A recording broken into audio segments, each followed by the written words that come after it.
Hello, family. Hello, hello, hello. How's everybody doing? It's your girl Cassie going live. I try not to do too many lives now. Um, got my focus on other things right now. Want to introduce, you already know, we don't have to do our formalities and talk about the program, and let's see if we can get some more Black owned businesses acclimated and ready to help us out here. One thing that I'm learning, it's very hard to change people's mindset once they have been gotten used to doing things um, for so long a certain way. It takes a while to bring people around to doing things differently, but I'm really hoping that I know we'll get there. But right now it's just taking a really long time to get there. I don't know why it's taking so long, but I do believe that we're going to get there. And um, the reason um, our mindset has been so damaged, and with the traumas of life, and we're going to have to get to the place where we are doing for self and helping self and doing things a little different. Yes, it's going to take time to get there. And just like it took time for us to get to where we are now, but we have to get mad enough at what's going on and what we see in order to start changing things. Let me introduce you. Know how we're going to do. Introduce you. I'm glad everybody's here. Want to introduce you to my book. Yes, I'm going to talk about my little book. Yes, my little workbook. It is a workbook and it is a book and it's healing. It's for your healing. And it's for people that have gone through a lot in life, which we all have, but it kind of walks you into your healing. And it is called A Mother's Love. Okay. And I wrote it. Literally took me like 20 years to write this book, right? But here it is. Um, and I think it'll help with our process. And that's why I wrote it. Okay. And then, of course, we have the foundation. Yes, we're still doing our building fund. We're still trying to do the housing thing, and I'm just breathing. That's all I'm gonna do right now. I'm not gonna dwell on it right now. I'm not gonna talk about it. But I'm glad you guys are liking and sharing as you come in. Hey, Andre, welcome, welcome, welcome. How are you? Glad to see you here. Want to talk to you about raminthebush.com. That is the foundation. I want you guys to go up on my website and check it out and let me know what you think. Okay. I want you guys, it's Ram, REALM in the bush.com. And check my website out. I didn't get the website for us for nobody to look at it. At least look at it. Go look at it and see what you think. And then come back and let me know what you think.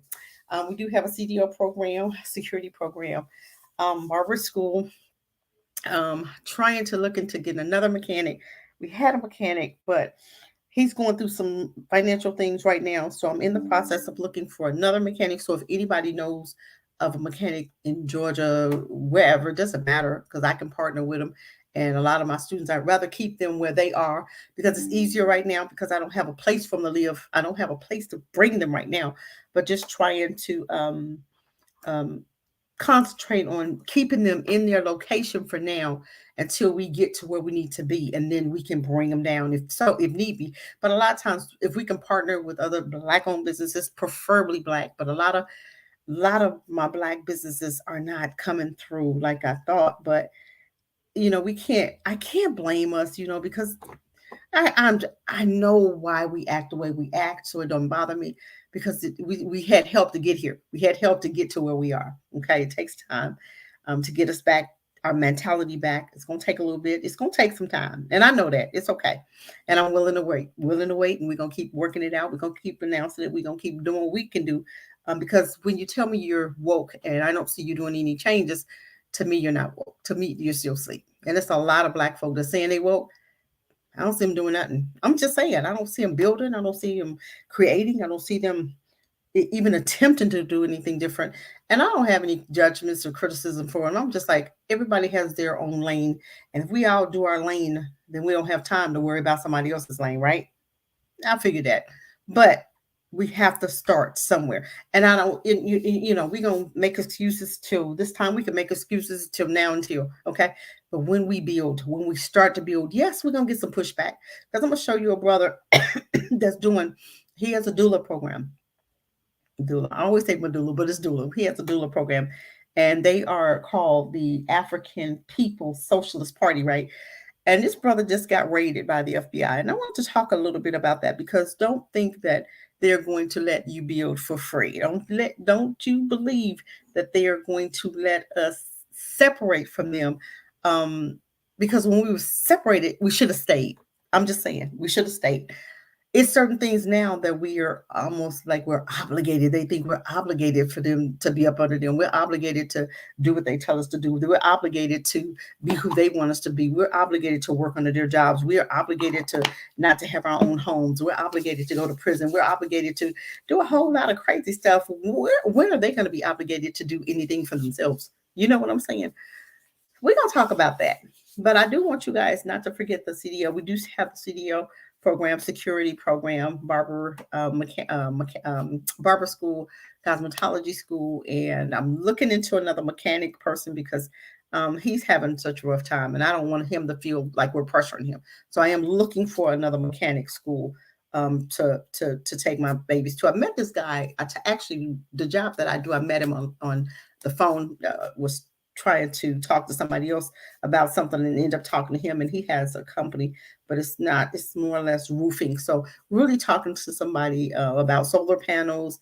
But I'm like, roofing, I wouldn't want to do roofing. Roofing is hot.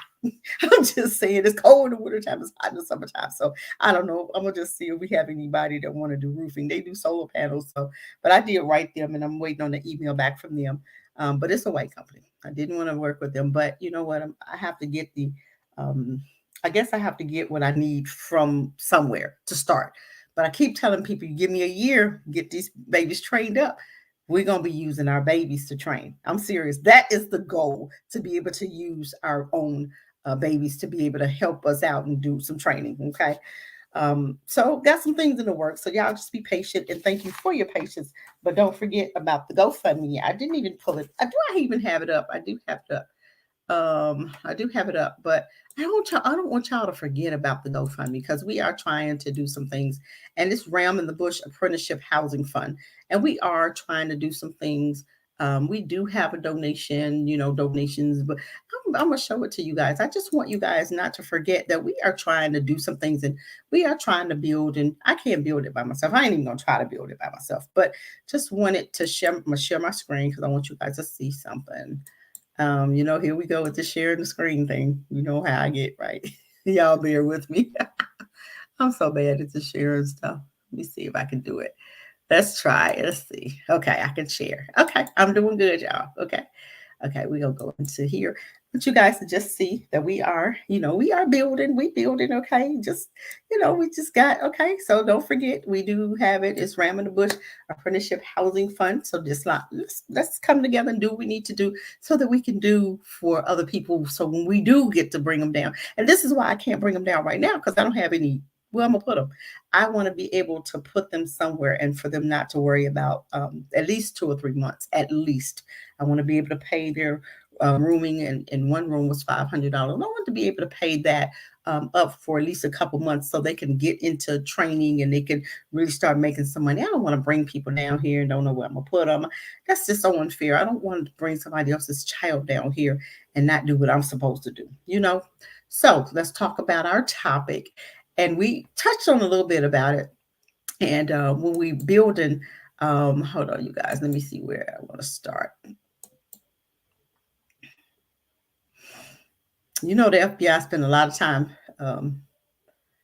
trying to harass us, right? They already know what's going on. But I wanted to talk about our brother who had a raid. They raided our brother home.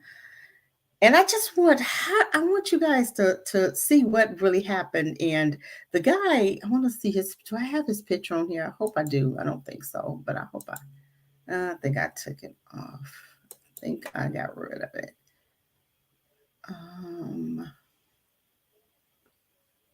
I think I took it off. I did, but let me play a little bit of this, and I want you guys to hear a little bit about what was going on with my boy's home. The leader of the African American Socialist Party says the FBI carried out a violent raid on its properties with flash grenades and drones early Friday morning in Missouri and Florida. The Pan Africanism group has been a longtime advocate for reparations for slavery and a vocal critic of U.S. foreign policy. The raid appeared to be connected to a separate indictment of a Russian man accused of using U.S. based groups to spread Russian propaganda and tampering with the U.S. elections. What do Black people have to do with this? What are they talking about? Are they just talking out the side of their butts? Do they just come up with stuff just to be saying stuff? This is what happened when you build. We already know that, okay? NFAC tried to build. He tried to do what he was trying to do and was infiltrated by all kind of stuff. And then he also had people that was working with him that went to the FBI and said some other stuff that I'm on live. Yeah, that said some things. And he was trying to build and wake Black folk up. And you know what they said? Oh, he's an agent. Okay, help me out with this agent lie. Okay. And everybody called him an agent. That me, I call out some names, but I'm not gonna call no names because I want you guys to be woman enough to apologize because you guys put this guy's name out there. So he was an agent. But do they arrest agents? Every person that I know that is really behind Black people, really trying to build, I see them either in jail or dead, right? Okay, what's happening to NFAC? What's happening to Grandmaster Jack? What's happening to him? Free him. They need to free this man. They are bringing bogus charges up, and this is because he was waking up. What did Hoover say? Hoover said, "We're not gonna let them Black folk rise. If they do rise, it's gonna be somebody that we put in place for them to rise behind. But we can't trust them. You guys know that. You can't even trust half the Black Caucus. Half of them marched with Martin Luther King, right? MLK, right? And he died, and they still live, like Jesse Jackson. If Jesse Jackson, Al Sharpton, and who was that? John Lewis and you like Elijah Cummings, if they were really Karen Bass, she's one of them, and Rush, right? If they were really behind Black people and really trying to move this thing, they've been in office like over 30 some years, right? And they've not done anything, right? If they was for Black people, if they was a threat, they would have been dead. They would have been dead. Nelson Mandela, he was in jail how long? 30 years, right? Over 30 years, right? Sorry, y'all. Um, he was in jail over 30 years, right? What happened? They put him in jail when they got him buck broken, when they knew that they could trust that he wasn't going to come out and ruin Africa. They made him president, did they not? His last few years, he became president. That's how you know when you are a threat to these white folk. You're not going to be able to powwow and, hey, bang them up and ooh ace boom coon. You can't do that with them. So this is my thing. This is how you know when you're looking at an agent. So half of our new Black media said, "Oh, he was an agent." They wouldn't even talk about it. Oh, he was in with this and he ran. Him and Trump were buddies. They had a whole lot of lies about our brother. But my thing is, they're using him as an example.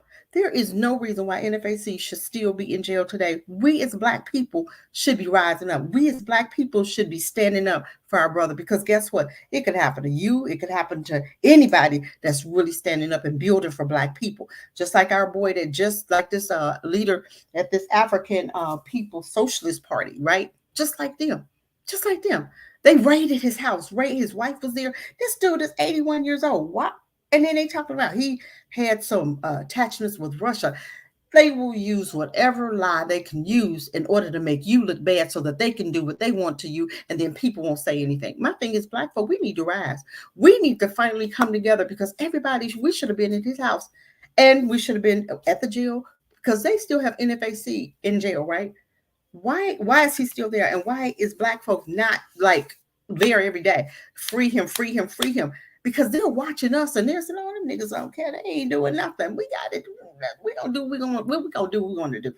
No, you can't do what you want to do. That's our brother. He stuck his neck out for us. And how are we supporting him? We talking about him. We doing this, that, and the other for him. Why? What is the problem? What is the problem? You can't do that. You cannot do that. What's going on? We don't support nothing? Really? We don't support our brother. We just let him sit in jail and just rot. Just like ozone. What are we doing with ozone? Lord have mercy. I don't know why. What's up?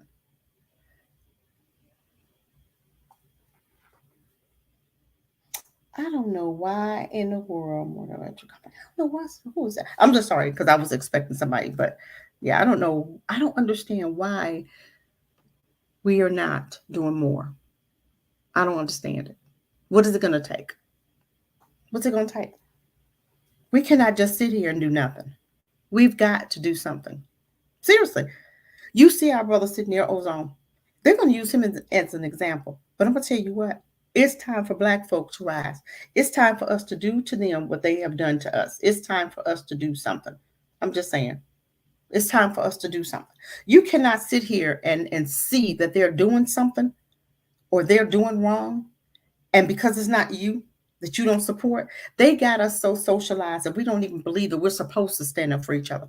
We don't even believe that we're supposed to have each other's back. We don't even believe that we're supposed to protect each other. They have you socialized, you guys. And it started with them educating your children. We used to be, I'm black, I'm proud. Say it loud. Remember that?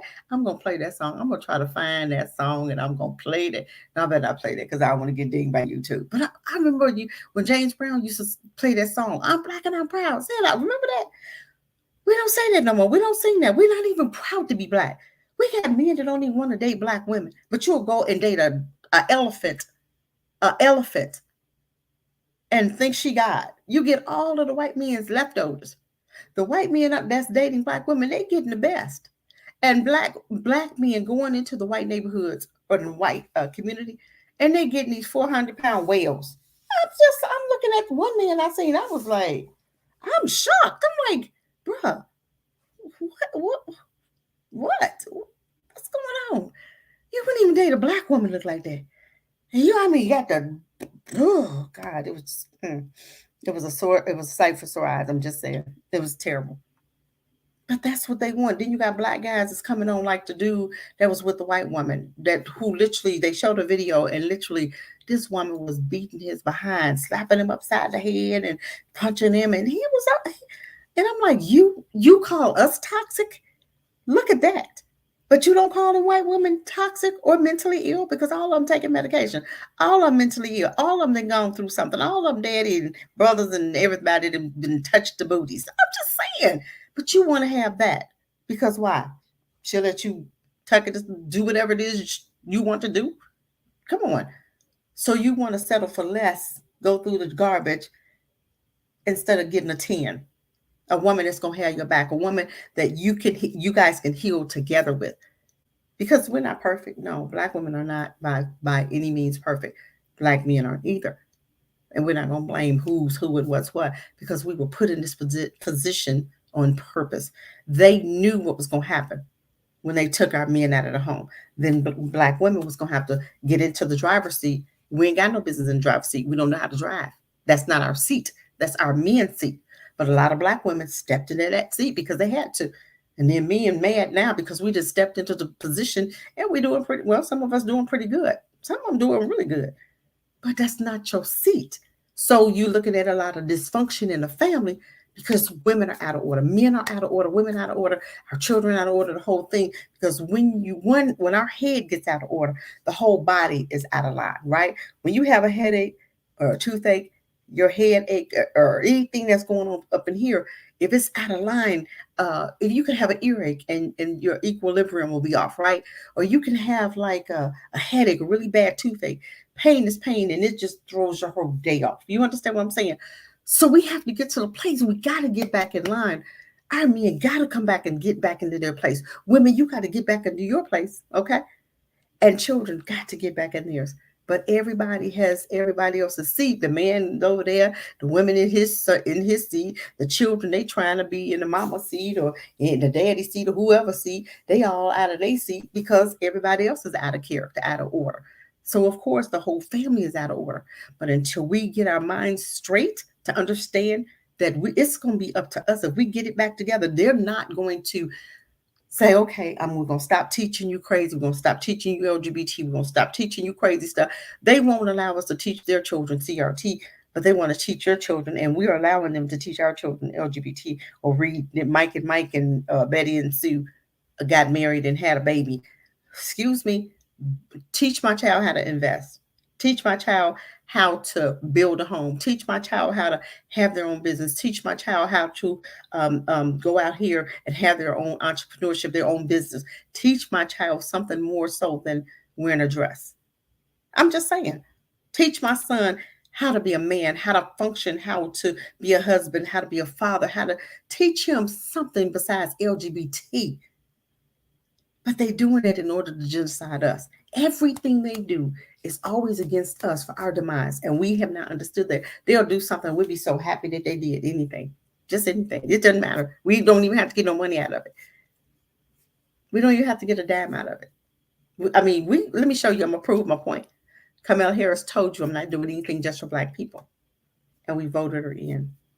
Biden said, you're not Black if you don't vote for me. You mean I'm not Black? That right there, we should have laughed at his behind and should have went on and kept vote independently.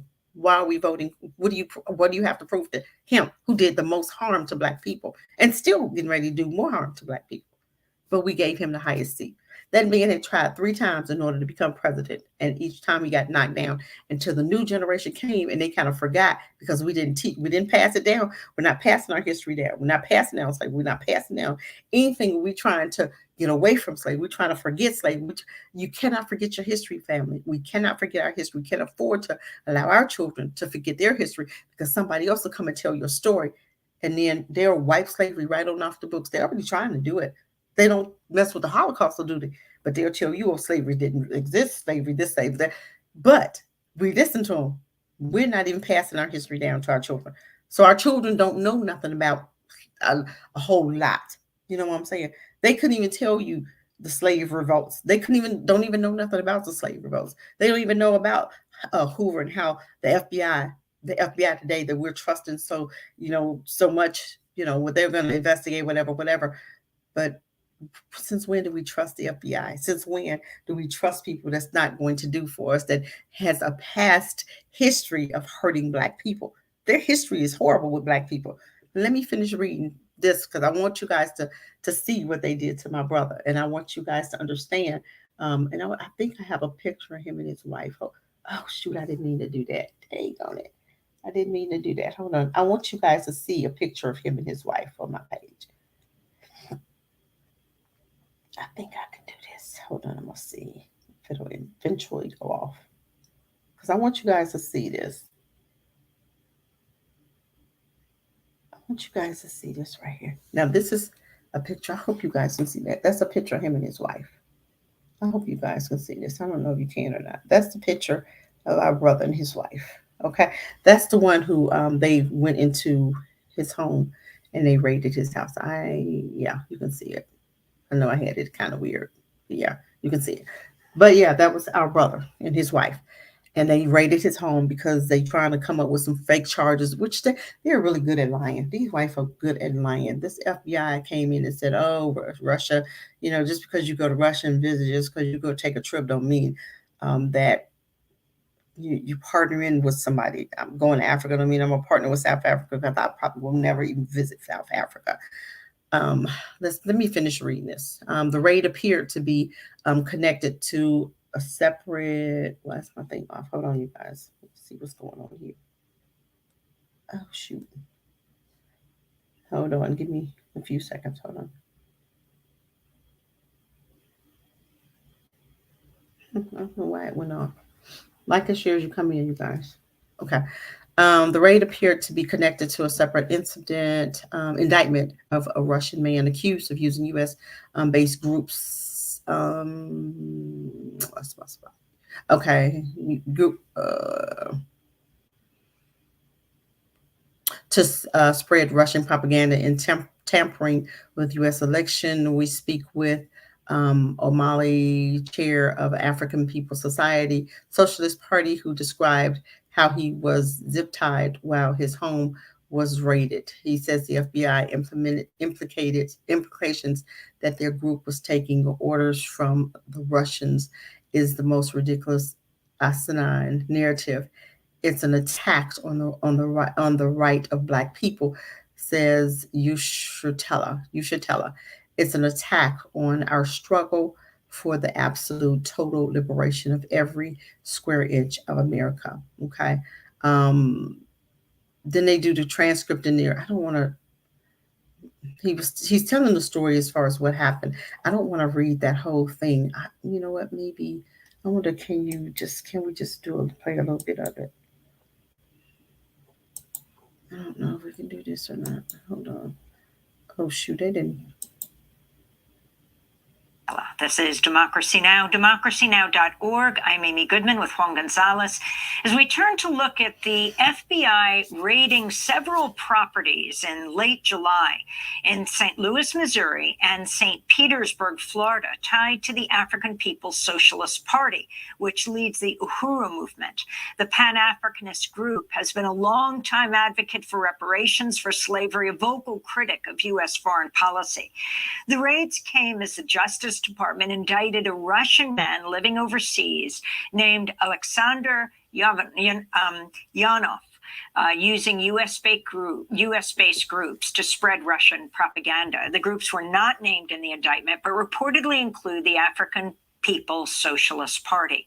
One of the FBI raids targeted the home of Omali Yeshitela, the founder of the African People's Socialist Party. He accused the FBI of targeting his group for their political work. He's joining us now from St. Louis. Omali, welcome back to Democracy Now! We actually spoke to you first in about a quarter of a century ago in 1996 when Democracy Now! Just began. Can you, though, go back to the end of July and talk about what happened? Talk about that day of the raid. Where were you? My wife and I were awake. We were sitting at the dining room table discussing how we're going to be moving for the day. She has organized a doula program to train African women, young women, in becoming doulas. This is in a city where in the first year of life, enough Black babies die to fill 15 kindergarten classes every year. So we were talking about that, and I actually was preparing to go to the gym. And then we heard this loud racket outside, this noise from loudspeakers demanding that the residents of this property should come out with our hands up and nothing in our hands. And as this was being said, loud flashbang grenades were exploding all around the house. And I was later to learn in the back stairwell of the house. So I asked her to allow me to leave first and to get on the phone to call people to let them know that we were being raided. And she tried, but was unable to do it because they had jammed our phones. So I went down the stairwell, and when I got to the bottom of the stairwell, these laser dots from automatic weapons were bouncing off my chest, and I heard these commands to move toward the light. There was a large armored vehicle in front of my house. There were camouflage-clad troopers, FBI agents, and I don't know who else, with flak jackets and automatic weapons. My wife followed me down, and on her way down, a drone went past her head going up the stairwell into the house. So I went outside and was zip-tied at the sides of the house. There were, I don't know how many FBI agents there were, but there were a lot of them and a lot of different vehicles. And my wife came downstairs. She was handcuffed behind her back. And I'm asking them why, what's going on. They said that they had a search warrant for my house, and I asked them to see the search warrant. Never produced a search warrant. Conveniently didn't have it on Never them, produced a search but it warrant. was somewhere in the vicinity, and they'd get it. We were told to sit on the curb, which we didn't comply with, and they said, well, you can sit in the backseat of the car. And we're saying, I don't want to sit anywhere. I want to leave. that I don't even want you here, don't want to be here with you. They said, again, why are you here? Why are you attacking this house? They took my cell phone. They said that they were there because later that morning, there was going to be an indictment out of Tampa, Florida, against a Russian national. And should he ever come to the United States, he would be arrested. That somehow my name was involved in this indictment. I don't believe it. And I don't believe so none that of was it. the basis they gave for the arrest. I I didn't don't know it believe at the none of time. it. But across town, and one of our offices was being attacked. This was an office of the African People's Solidarity Committee. And they used battering rams to go into that house, into that center. And upstairs, there were two residents.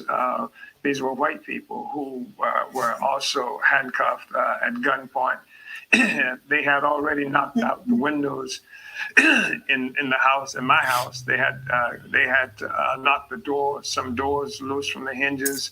They had come to the back stairwell. As I mentioned, they used flashbang grenades in the rear of my house, plaster all over everything. And in St. Petersburg, Florida, 27 days after they had done what appears to us now to have been a test run on July 2nd, with someone pulling into the parking lot in broad daylight, and from his car trunk, pulling a military-grade flamethrower to torch the 15 by 25-foot red, black, and green flag that was on this 50-foot flagpole. And this had occurred. FBI, Homeland Security, local police came out. They refused to charge the guy with anything except some kind of misdemeanor mischief. They refused to characterize it as arson. And so it's upon trying to understand that initially,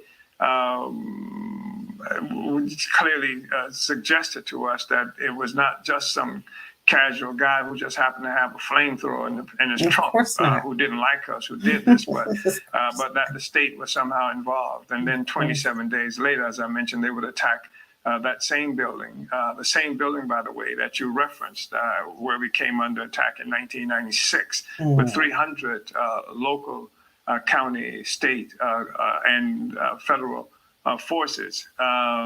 So it's the same building, and this time they didn't say anything about Russians or indictments. In fact, nobody was arrested. They used all the tear gas at that time that they had in the city of St. Petersburg against us. So clearly, we've been targeted. They stole cell phones, they stole laptops, they stole iPads, they stole something like 40 years of archives that we have in that building in St. Petersburg, Florida, of the history of our movement, of our party. And the struggle there in St. Petersburg. And they also they went to the residence of Akilia Naib, who's a young woman who oversees most of our communications work.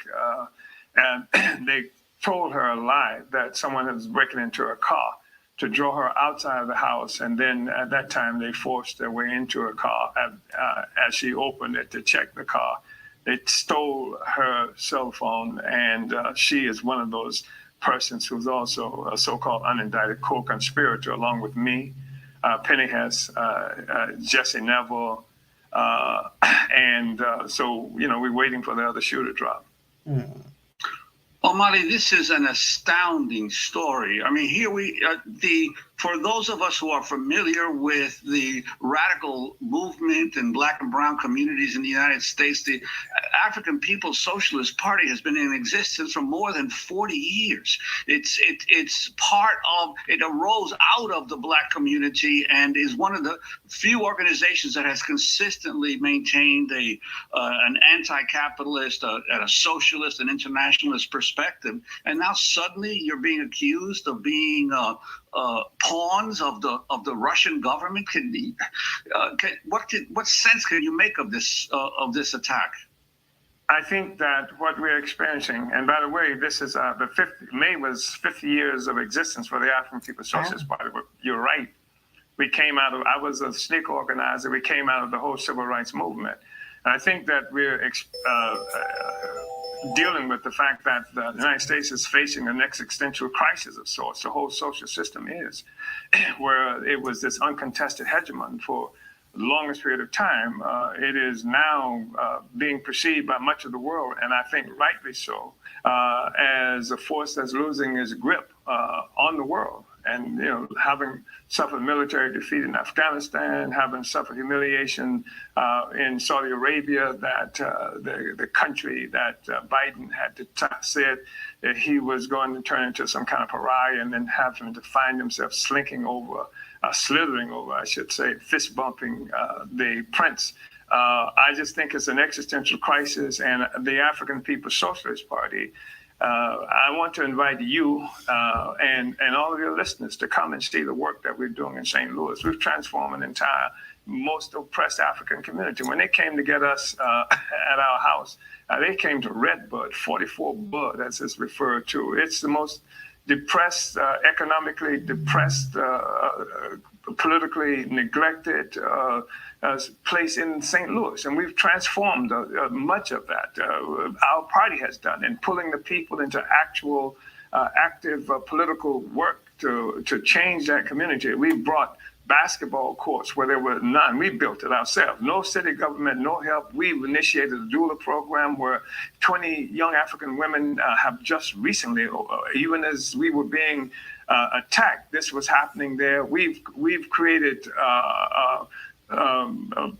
programs that for African men and women who are leaving prison, the workforce program, the opening, we bought properties where we opening a bakery cafe to train people coming out of prisons in culinary arts and things like this. We bought properties to house them once they get out. So it's our work. And when I say it's our work, I mean the work we've been doing for 50 years as a party, and that I've been doing for nearly 60 years, is about the liberation of Black people. I want to be clear on that.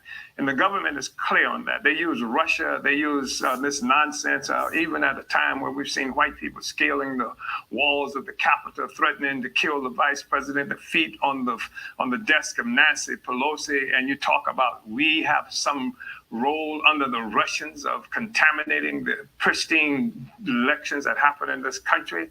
And I'm right now in a state where the guy who's running for Senate, one of his most controversial, if you will, campaign advertisements or videos has him smashing through a door, just like the FBI smashed through our doors, with camouflage, carrying people flashbang grenades, and him stepping in with an automatic weapon saying that he's going rhino hunting.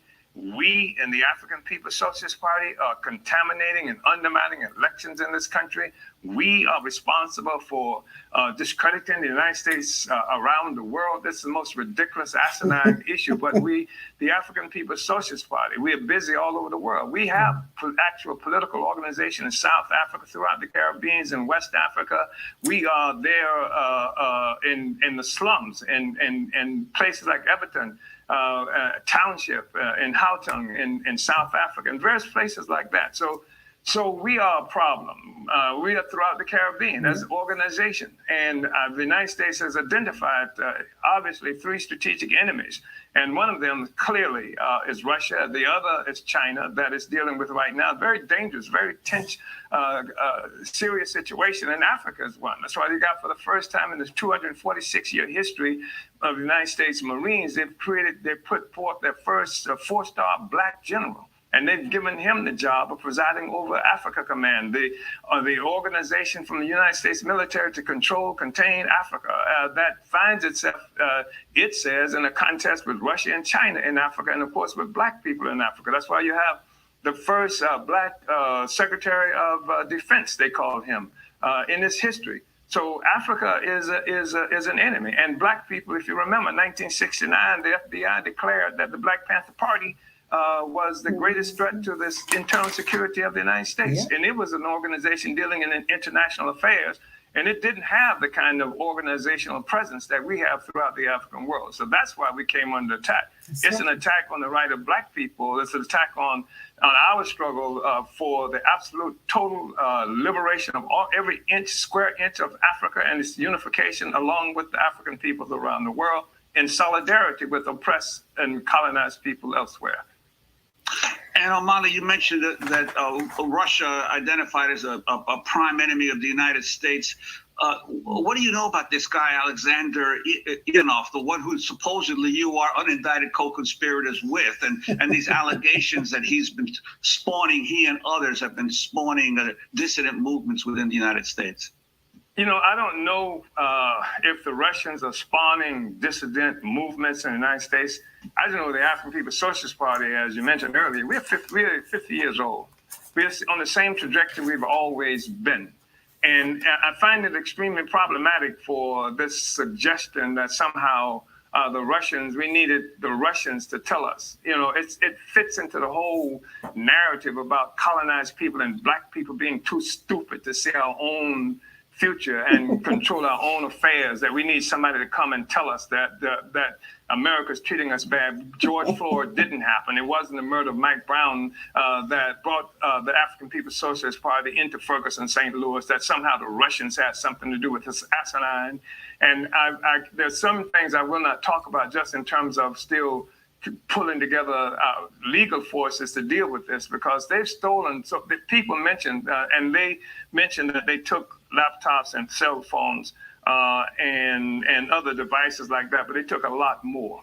They took years and years of communications with various people that we've had around the world and throughout this country. They've got texts, they've got emails, they've constructing some narrative that will defend what it is they've done. They created a political offense against us, and then they're using the law. They're constructing a case using the law to punish us for what they cannot characterize as a political crime. And the political criminal in this instance is the United States government. So I won't say too much, about that aspect of it, except to say that it's a bogus charge. It's a ridiculous charge. And anybody can see our history. There's this assumption that somehow somebody paid us to say something about genocide against African people. 1950s, Black people went to the United Nations charging genocide. 1982, we held a first tribunal that ever happened in the world on reparations of Black people in this country, a world tribunal with international jurors playing a role in this. And we based it on international law. And one of the international law, one aspect of that was the UN Convention on the punishment and prevention and punishment of the crime of genocide. We did that. And this was at a time that the United States had not even ratified the Genocide Convention. O'Malley, just to be clear, you haven't been charged with anything, right? I mean, they raided your house, they handcuffed you and your wife, they used flashbang grenades, but you weren't charged with anything. We haven't been charged yet. We expect indictments. We expect also an attempt to separate people from these incredible programs that we've been doing. But much of this has been, by the way, facilitated by white people who voluntarily pay reparations to the African community through us. I mean, we have 130 some odd organizers in, that is to say 130 cities that this white organization under our leadership is functioning in 30 states. So they haven't charged us yet. But that's the thing hanging over our heads. And we are convinced that part of this also is to represent threat, terrorize people. You can't communicate with us because the FBI is going to get your information, and to keep people from supporting the programs that we're doing. And now we have to spend money buying communications capacity, videos and laptops and things like that, and to get lawyers. Because this thing about unindicted co-conspirators provides them an opportunity anytime they want to file these charges, and we expect indictments to come. And we expect. If you wouldn't mind your age, O'Malley? I'm 80. I'm 81. I'll be 81 in October. We just have 30 seconds, but can you respond to the raid on Mar-a-Lago? Some of your properties in St. Petersburg were also raided, also in Florida. Yeah, I haven't heard a single anything about a flashbang grenades going off at Trump's place. I haven't heard any flashbang grenades going off and any of those people climbing the walls of the Capitol. And the fact is that the FBI is being used as political instruments, and certainly that's happened with us. And I can't speak to the former president of the United States, except to say that there's an obvious contest that's happening between different sectors of the colonial ruling class in this country, and they would, if they could, lump us into their beef, their struggle. But we are fighting for the liberation of Black people, the unification, liberation of Africa, and we ain't going to stop. Amali Ashitella, we want to thank. Wow, family. I think that is amazing. That helps us to understand that a lot of what the problem is. It helps us to understand that a lot of So pointing his rifle at federal. Okay, that a lot of what they're doing is a threat. Because did you hear him? He said that they were globally, they was doing business with Africa and all, and that's very dangerous for the U.S. to even allow him this long to be doing what he's doing. It's very questionable, though, how I saw where he said that a lot of white organizations, and I guarantee you some of those white organizations, and they have to be very careful taking money from them that they don't get caught up in money laundering and being charged with some other stuff of being set up. So don't like that part where they're partnering with white organizations. But I guess money is money. Money is green. So it doesn't matter who you get it from, huh? I guess. It's just like, them coming to purchase services from our business, but they can't have a leadership position. So, okay, I can understand, but so I guess either way, you have to be careful. So I was kind of reading into that and I'm like, maybe it's somebody, but it could be somebody very well that looks like him that is doing some other stuff too. So, but I heard what he said when he said nationwide, that they're working with other countries, and that is very dangerous for him. And just like I said, anybody that's rising up against this racist system, you're going to see them come under fire. Just like he was saying that they want us to believe that Russia, they want us to believe that Russia had to come in and tell Black folk that, you're being mistreated in America. We know that. We don't need Russia coming in telling us nothing. We got it. We understand it. We see it. We've been living it. So how can Russia come in and tell us anything? And I don't believe that guy, the Russian, whoever, was really, I don't believe that there's a connection. I don't. I just believe that they're pulling at straws and they're just throwing stuff up against the wall and see what's going to stick. Because you could ruin somebody's character and it not be true, but ruin their character, just like Bill Cosby. They ruined a man's character. And even though the charges were fake and false, they ruined his character, and they will make up something just to bring you down. Just like here, I'm going to show you another one. Let's talk about this one, family. Let's talk about this one. Let's talk about this one here. Let's talk about this one.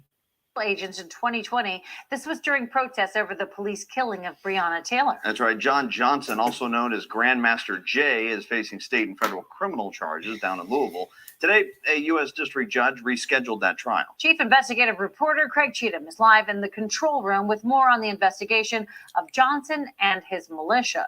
What'd you find? Tanya and Craig, Johnson's militia, the NFAC, made national headlines 2 years ago when hundreds of armed members marched at Stone Mountain Park in Georgia, a well-known monument to Confederate commanders. That was one of the locations the militia visited to bring attention to deadly police shootings of Black people. A few weeks after that, Johnson and his militia arrived in Louisville. It was 4 months after the deadly Louisville police shooting of Breonna Taylor. The NFAC militia and their founder and leader, John Johnson, we're here to protect our people. Were sending a clear message to authorities investigating Taylor's killing. We really want the truth. And that's what today was. According to an FBI affidavit, after police warned Johnson against pointing guns at law enforcement, officers believed an unidentified militia member and Johnson pointed their rifles at them during the July 2020 demonstration. Search warrants unsealed last week in Cincinnati show federal agents conducted surveillance of Johnson after that protest. They also put a tracking device on a rental car Johnson had reserved for his trip back to Louisville in September. Johnson didn't drive that car, so the tracker wasn't activated.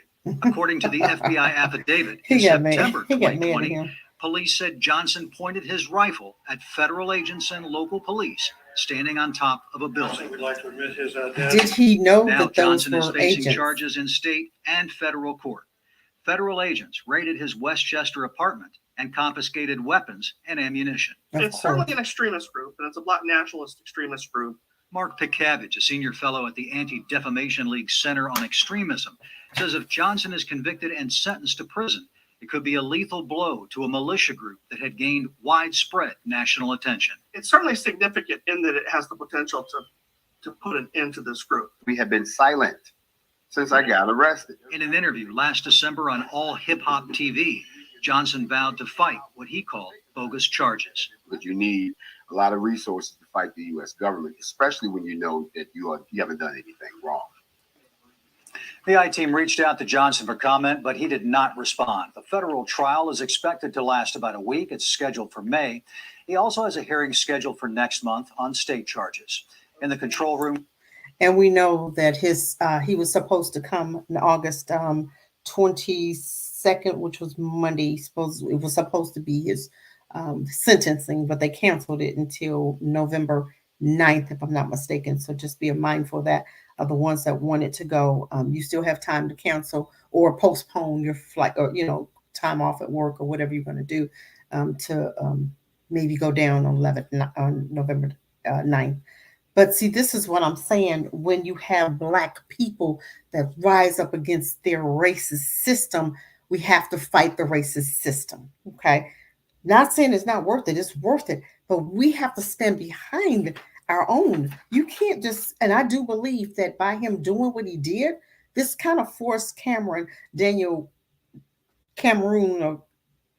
I want to call him something else, Daniel the Coon, to kind of bring some charges. I don't think he brought the charge. It was federal that brought charges, but I do believe that his actions had something, a lot to do with it.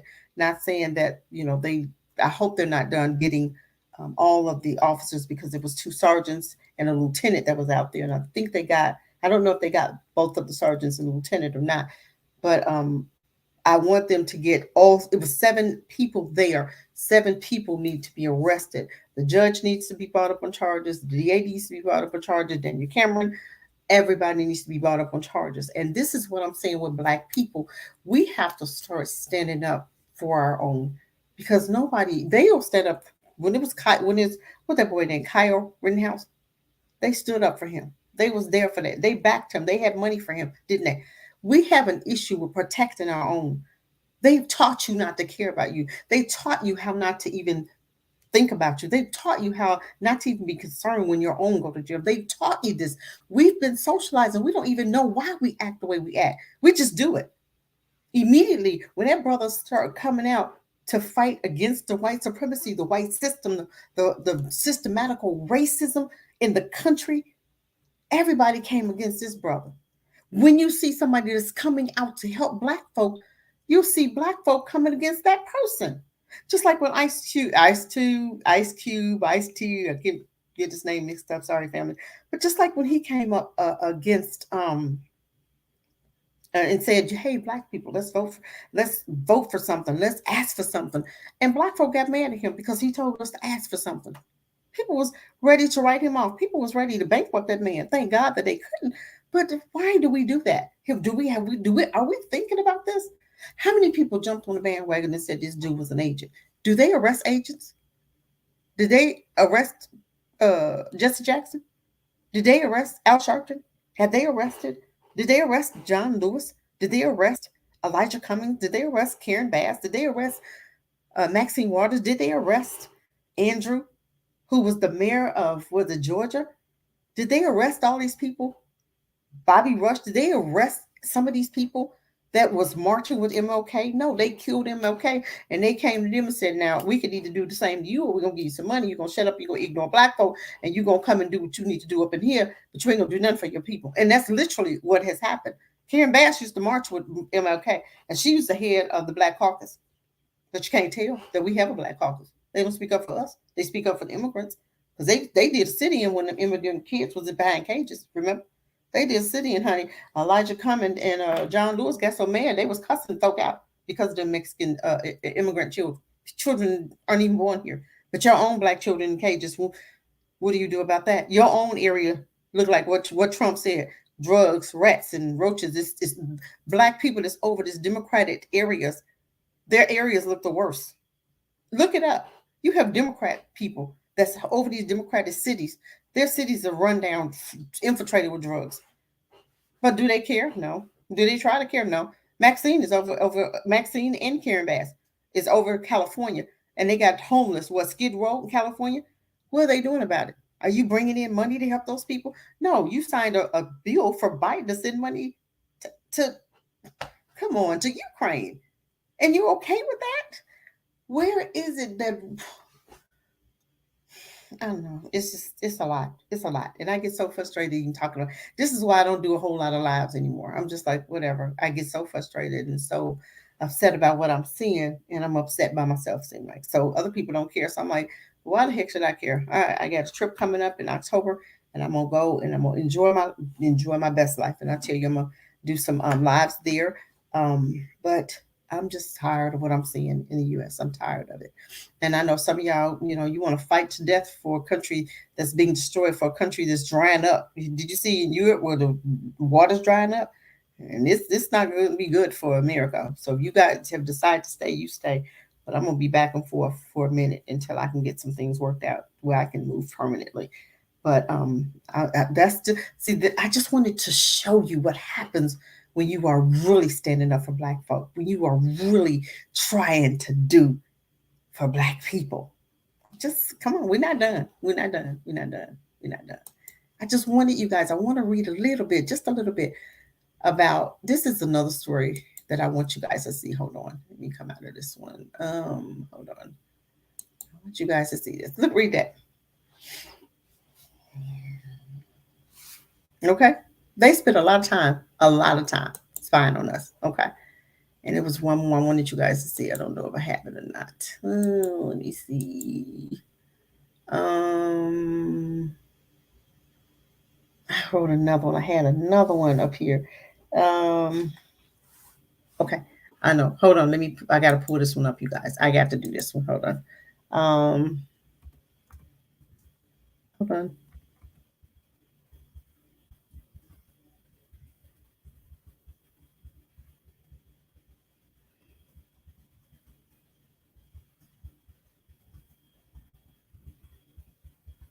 Hold on, you guys. I'm coming.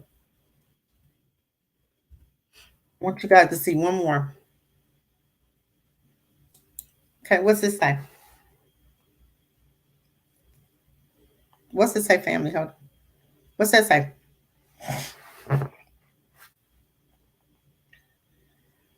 I want you guys, hold on. You guys got to see this. See that? I want you, get out of there. FBI warned of white supremacists in law enforcement 10 years ago. Has anything changed? We're going to talk about that. We're not going to talk about it tonight, but that's coming up. That's coming up. Oh yeah, that's coming up. Okay? Because I had some other stuff I wanted to talk about. We're going to talk about that. You see that? They were warned and they know.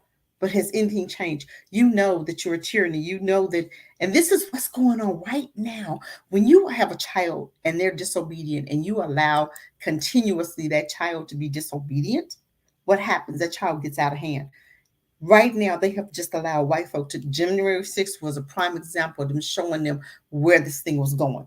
They thought it was dead. Oh, it's not dead. They are talking online about the Civil War. And guess what, Black folk? We ain't gonna have to do nothing. You just sit there, you get your popcorn. I got me some popcorn in my little bag. I got my little bag here. I got my little popcorn, I'm ready. My little popcorn, I'm ready. Okay. So when they want to act a fool, y'all sit up here and open your bag and you just eat your chips and watch them act a fool. Watch them kill each other. We ain't got to do nothing. We ain't got to do nothing. We've never had to fight a battle on our own. Because every time they do something, every time they try, they end up getting taken care of, right? We ain't got to just get your popcorn, get your bowl of popcorn, and just have a seat and watch the show. Because I'm gonna watch the show. I'm kind of enjoying what I'm seeing. Because they coming up and rising against each other. They can't pull us in this stuff. I don't care how they try. They're gonna try. But guess what? They can pull you into anything. Because we don't have nothing to do with that. Let them fools fight each other and destroy themselves. That's all I'm saying. But I just wanted you guys to understand about this party that the Amali, the young man, the older man that was in. I want to talk more about the American People's Socialist Party. Let's talk about that. The African People's Socialist Party. is a Pan-Africanism party, political party and organization works toward reparations of slavery in the United States. I should have did me a Facebook Live. I don't know what I was thinking. I didn't think about it. United States identifying ideologically, y'all know what I'm saying, with American internationalism and African socialism. The party was formed in May in 72 by the meager of three Black Power organizations based in Florida and Kentucky. O'Malley was one of the original co-founders, leaders, and ASASP of 2019. The APSP stated goals are to keep Black Power movements alive, defend the countless African locked up by the counter conspiracy insurgency. I had to close my eyes to say it. And develop relationships with Africans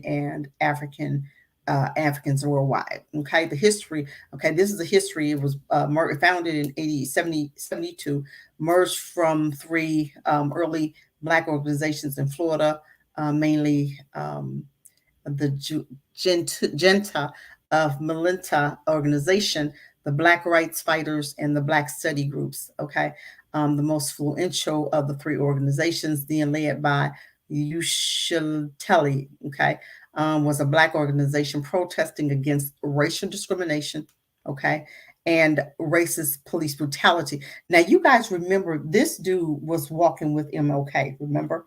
He was walking with him, okay? And he kept doing the work, coming up with, he's got foundations, he's got organizations, he's bringing forth birthing babies. Remember what I told you? The doulas, he's teaching doula classes and trying to bring forth babies. The race, okay, and abuses against people of African descent in Florida, United States. O'Malley, who was then the chairman of the JOMO, also founded APSP in 72 and became its chairman. According to Clark, APSP style is its members as true, genuine communists. Okay, the same year, 72, the SPS adopted the oldest Black Power newspaper in the U.S., the Burning Spear newspaper, as its official publication. The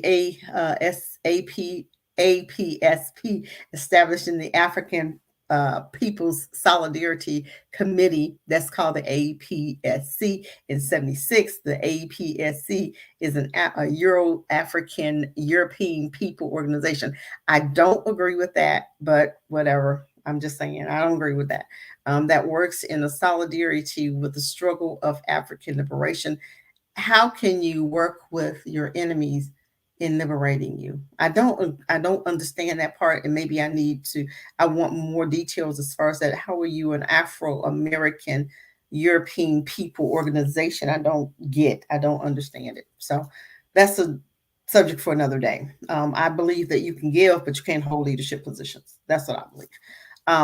For African liberation and the unification of African people nationwide. Yeah, forgive me. I'm sleepy. Yeah, forgive me. I'm tired. I'm really tired. The roles of the APCS is to raise funds through donor campaigns and economic development campaigns operated by the APSP. Oh my God.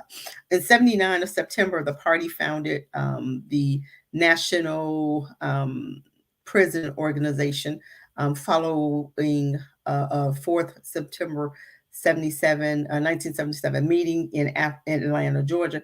Several national organizations attended that meeting, where the importance of and the need for developing greater unity between pro-independent forces were established. It was decided that the ANPAO would be the gateway to building a national liberation. In addition, the participants at the meeting established 5 principles of the basis of forming the ANPO, which were self-determination, political independence, anti-imperialism, anti-colorism, and self-defense. Okay. In 81, the party moved its national office to Oakland, California. I'm not going to read all of this. I kind of wanted to see what other foundations that they were doing, because that made them so dangerous. But what the young man was saying was because they have prepared things as far as like housing, properties, prisons, coming out of prisons.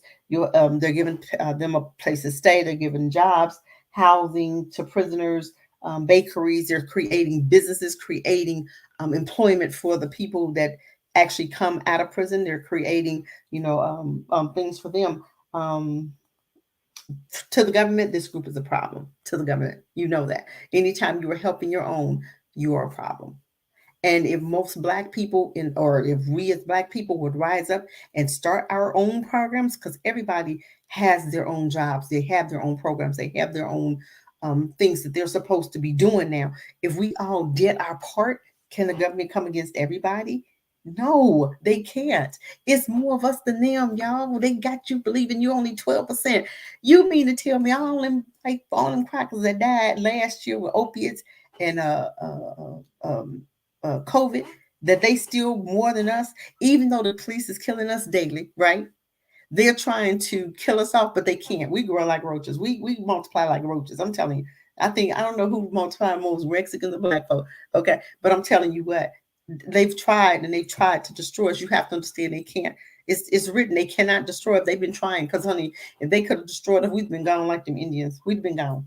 I'm just saying they can't. So what we have to do is rise up nationwide, globally, and start our own building. They can't handle if everybody stood up and started building at one time. What are they going to do? You build you get your homes for your prisoners. You get your homes for the women prisoners. You get your homes for the HIV people. You get your homes for the men prisoners. You build your schools. You build your hospitals. You get your clinics. You get your community stores. They cannot come against that nationwide, but we have to build simultaneously as a group, as a block, like Dr. Claude Anderson said. We vote as a block, we build as a block. And you don't allow other people to infiltrate your building. We cannot, yes, if you want to give to the foundation, you can give, but you can't hold no leadership positions. Plain and simple. You can't hold no leadership positions. Sorry. I think, I'm just going to try to read just a little bit more. I'm trying to see. Just want to look. I mean, it's not that long, you guys. Y'all can bear with me just from this paragraph to down here. Come on, y'all work with me. Come on, help me out. Okay.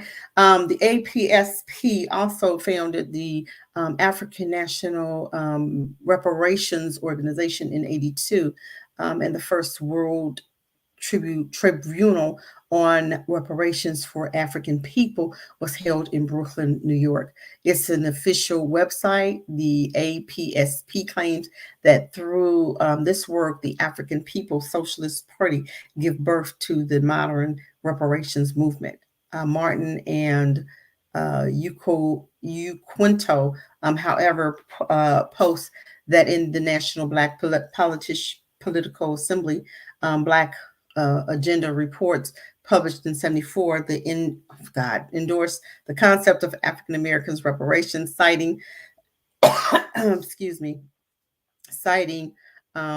reparations, the cure for Americans' race problem. And that's true. I do believe that if Black people, when we get it, I'm not going to say if, I think when we get it is good to say, because I do believe that it is written that we will get it, and we're going to leave here with great substance. I do believe that you have to read and understand what you're reading in order to understand what it's saying. The author, however, went on to write that the African National Reparations Organization, linked to the African People's Socialist Party, was conducted yearly tribunals in the racism since the 82 demand $4.1 trillion in reparations for stolen labor. I do believe it's more than that now, okay, because that was back in 82 and it's 9202, 202. So it's like 30 years later. So that probably has doubled to maybe for about $12 trillion in reparations. The financial reparations was initially demanded at the First World Tribunal in reparations for the African people meeting, which concluded that the United States owned 4.1 trillion in the crimes of genocide against African American people and unpaid labor provided by them and their descendants during the period of slavery. The stated objective of the movement is to obtain compensation for the injustices of slavery, as well as the segregation and non-colorism, colonialism. Since the avoided words, you have to close my eyes and say it. In the mid-1990s, the party national office moved back to St. Petersburg, Florida. And the APSP, I don't know why I want to say SAP, as soon as possible. I don't know why I want to say that. And its sister organization in Uhura movements were investigated by state prosecutors for allegedly collaborating with the alleged Russian foreign against. Oh my God, they need to cut. Of the movement have traveled to Petersburg, Russia, and attended anti-globalist conferences hosted in Russia. You know what? Whatever. They don't always come up with something. You already know that they're going to come up with something, and that's not anything that we don't know. Okay, we've already known that. We've already known that they're going to come up with something when Black people are trying to build. When Black people, I mean, just like think Black Wall Street, they burned it down. Okay, and we had over 200 cities, and all of them are gone. Because Black folk wanted to come together with their enemies, and they said, okay, we're gonna make sure that when you come over here, you ain't gonna have nowhere to go back to. Okay, so if you do want to go back, you ain't gonna have nowhere to go back, because we came from up under them doing slavery. We moved out, we moved from among them, right? And then what do? We came right back up there. Who would do that, and what made you do that, and what made you want to do that, and why would you think God would give somebody an idea to come back up under enemies? And ever since 1963, I'm gonna tell you this, we've been on the bottom ever since. Because I'm gonna tell you, when we were separated, we was growing, were we not? We had our own cities, we had our own schools, we had our own hospitals, we had our own taxis, bus, we had everything separate, right?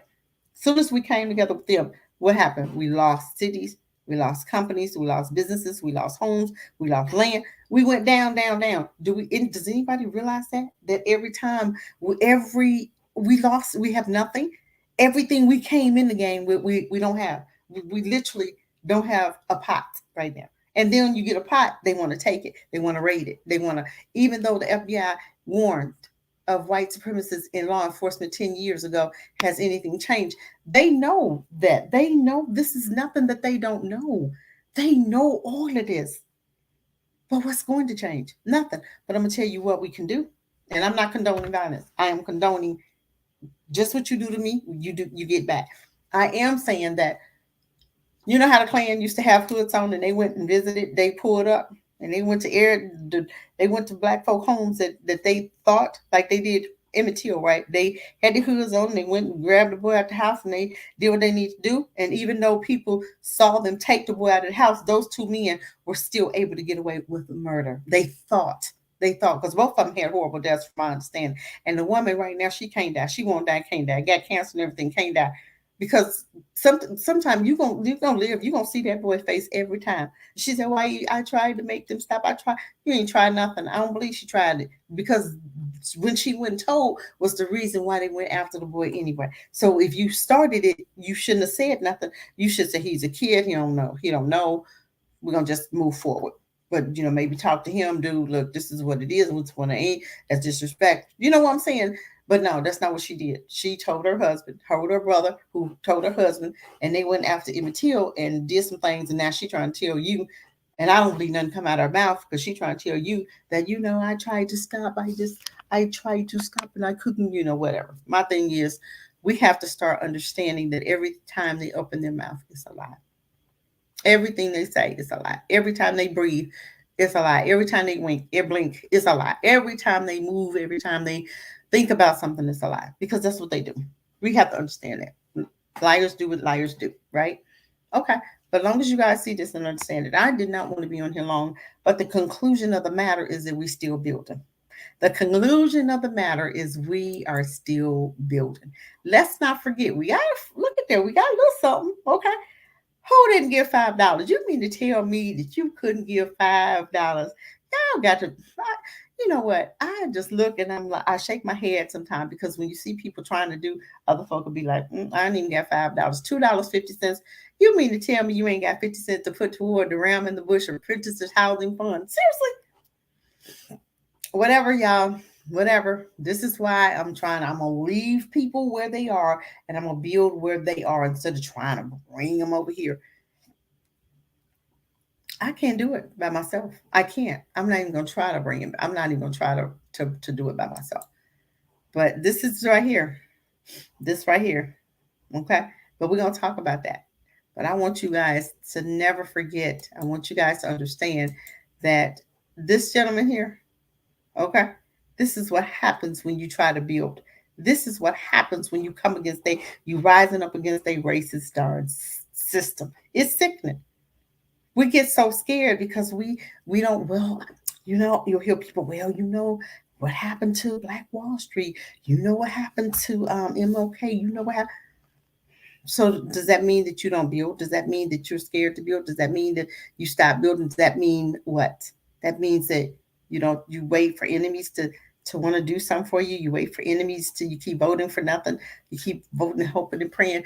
Oh, make me a butterfly so I can fly away, fly far away. Make me a butterfly so the Democrats will do something for me this time. Make the Democrats love me so they'll do something for me this time. Make the Democrats love me so they won't give them any more money to Ukraine. They'll give it to Black people. What are we praying for? What are you doing? What are you doing? These people will never wake up. These people will never see themselves guilty. These people will never just wake up and say, oh, let's do something for Black people. They're not going to do it. You have to take what's yours. You have to literally take it. If you want it, we come up with lawsuits. We sue America for inhumane treatment. We sue America because every day they go against your 14th and 13th, 14th and 15th Amendment. They come against you. They come against your rights. And we don't say nothing. We just continue doing. White folk would have never stood for this. I'm telling you. That's why they talking about rising up now. Trump said, remember this one thing Trump said? Trump said, I can literally kill somebody. And he said, I can still run for president. Didn't he not say that? Did he not say that? He's not saying that he did. But that's what he said. They don't care. They don't care. They don't look at how we look at ours. They don't care what Trump do. They gonna love that man, even though they know he racist. They don't even care because they half of them just like him. Half the church folk just like him, racist. Church folk, okay, loving Trump, racist, loving Trump. How does they even go together? Trump and church. How do they even go together? But that's another story for another day. But you have to understand, this is why they come against people like this. Is you see that? We're gonna talk about that. Spend a lot of time spying on Black Americans. Oh yeah, we didn't get there yet, but. Oh, we got lots of good stuff to talk about. This is why. Hold on, I'm gonna see if it. I'm talking to NFAC members only at this point. Black boots, black pants, black button-down shirt, black mask, shotgun, semi-automatic, or rifle, pistols, thigh holsters, or under your arm. If you're not in that uniform, you won't be in the formation. Period. Okay.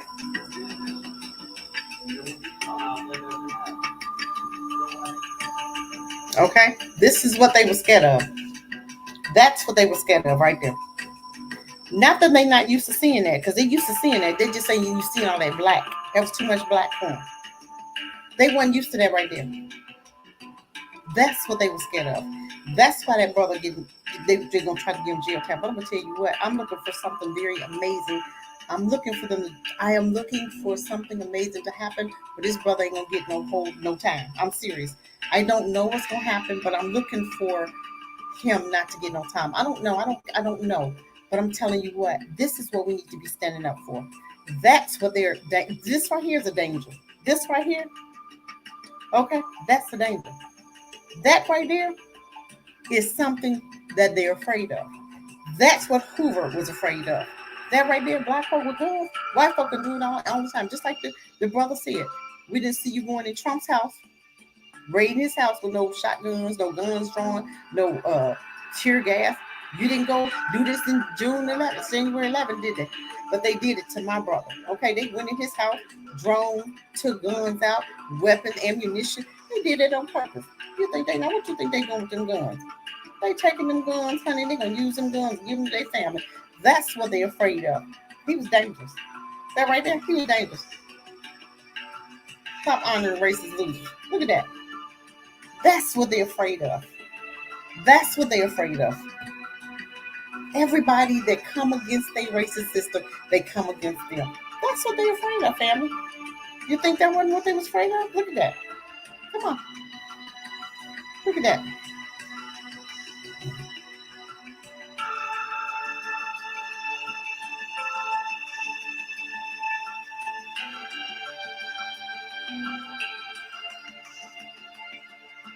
They had to tell allowing this brother to slow him down because he was growing. He was growing nationwide, baby. They had to slow him down. They had to slow him down. And guess what? His sorry darn leaders didn't even pick it up again. That's the sad part about it. And how all these people was talking about, oh, he an agent, he an agent, he an agent. He's an agent, he's an agent, he's an agent. Okay. Did we see agent? Was he agent? How's that an agent? Agent getting ready to get some time. So that's how they do their agents now? Is this what we do? We do that to agents? Come on, you guys, talk to me. We got black leaders that won't even touch this man. Who'll sit up there and put their nasty mouth on this brother. He's not perfect, no. But guess what? He was doing something. Who else is getting ready to stand up? Or who's taking his place? Y'all say he didn't know how to do it, but nobody got up. Nobody's taking his place. So obviously he was doing something right. Because we know what happened to the leaders. They either die or get jail time. When you rise up against a racist system, this has been going on for you since the beginning of time.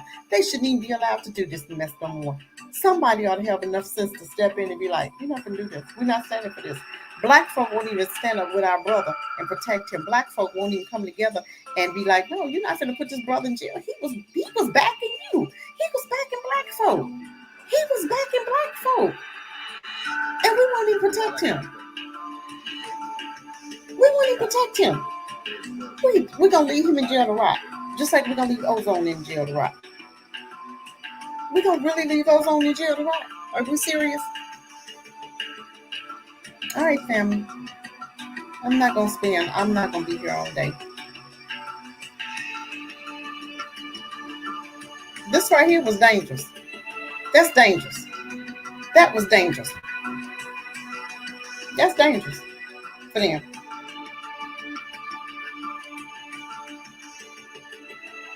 That's dangerous.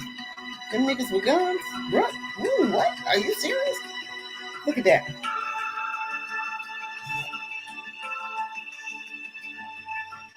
They didn't have nothing to do with Black Lives Matter because we knew that Black Lives Matter was infiltrated. They knew that.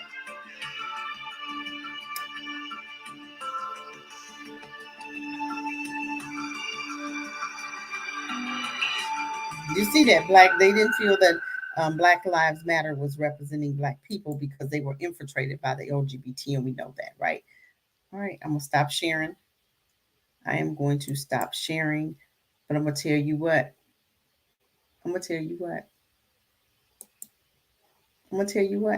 Thank you for visiting, you guys. Thank you for liking and sharing. Wilbur, welcome. Brother Bakari, what's up? Welcome. But I want y'all to understand, we have to move. We have to do some things. We cannot leave people out there to stand up for us. This dude stood up for Black people. We did that with Ice-T. He stood up for us. Or Ice Cube, Ice-T. I get them mixed up, but you know which one I'm talking about. The one that had the plan for Black America. Okay, they told y'all to ask for something from Biden before y'all actually voted for him, and y'all went to bankrupt the man because he told y'all to look for something. He told y'all to ask for something, and you didn't. Okay, we got to stop doing it. Ozone, he's still behind bars. We're gonna let him go because he killed a police. I'm not even gonna say he did. I don't know. I wasn't there, but I'm gonna tell you what the officer was doing something he had no business doing. That's why he's not here today. I'm just saying. But we have to stop allowing stuff like that to happen. And then we make it okay. And we make it up excuses why it's okay for Ozone to be in jail. It's not okay. That dude was fighting for his life. You know them cops, he would, because he called for backup. We know if that backup had came, he would have been dead, right? We know that. We know that backup would have been, he would have been dead. So he was literally fighting for his life. He could use that as a defense, because every time officers come, black folk end up dead with no weapons, with no guns. Okay? So it's time for us to stand up for something. It's time for us to stand up.